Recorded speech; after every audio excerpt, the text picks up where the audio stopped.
Hey there, have you ever stood in a store just staring at a wall of parkas, fleeces, and thermals and wondering what you really need to stay warm? Well, you're in the right place. In the next few minutes, we're going to break down all that winter clothing lingo so you can face the cold feeling like a pro. Oh yeah, we have all been there. You peek out the window, you see the frost, and you have absolutely no idea what to wear so you're comfortable, but not, a giant walking marshmallow. That is the exact puzzle we're going to solve today. So, let's get into it. Okay, it just makes sense to start right where you lose most of your body heat, your head. We're also going to cover your neck, because that area is super important for blocking out that nasty, biting wind. So, for your head and your ears, your main toolkit really boils down to these three things. You've got the classic beanie for all-around coverage. You have earmuffs for when you just want that targeted warmth without messing up your hair. And then there's the simple but super effective headband that just covers the essentials. First up is the beanie.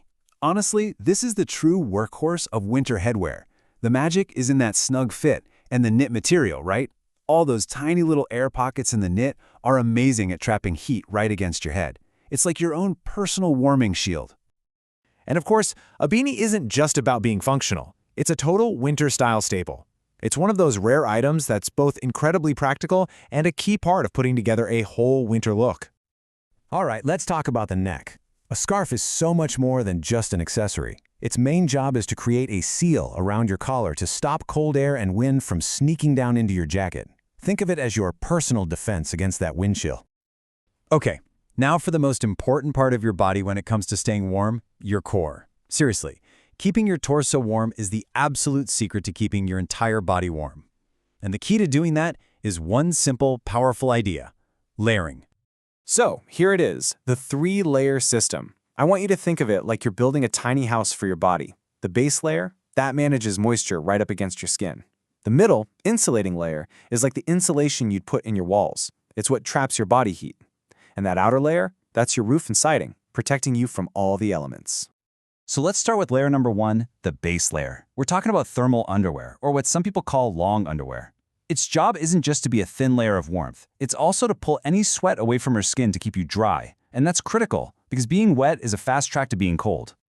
Now for the middle layer, this is the engine of your warmth. This is where you really trap all that good body heat. And you've got options: a classic knit sweater, a super soft and lightweight fleece, or even a vest, which is awesome for keeping your core toasty while giving your arms total freedom.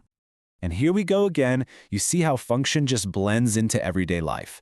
A sweater isn't just some technical piece of gear, right? It's cozy, it can be personal, and it does that super important job of being your insulating layer. And finally, your shield against the world, the outer layer. A winter coat is your go-to heavy jacket.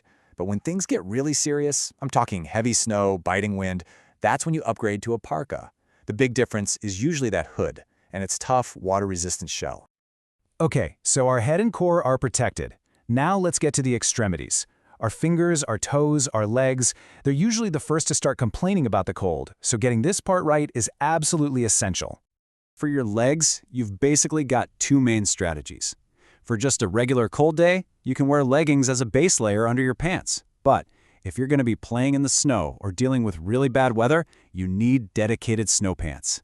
They're pretty much a waterproof parka for your legs. And this is just a perfect real-world example. This is layering for your lower body in action. It's such a simple trick, but wow, it makes a huge difference in how comfortable you are on a really frigid day. And please, do not forget your feet. The system here is a team effort.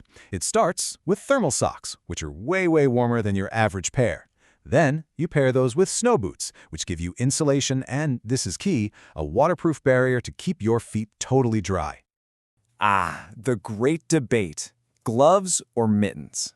The choice here is actually a pretty simple trade-off. Gloves give you dexterity, right? You can use your keys, you can use your phone much more easily, but mittens are the undisputed champion of warmth.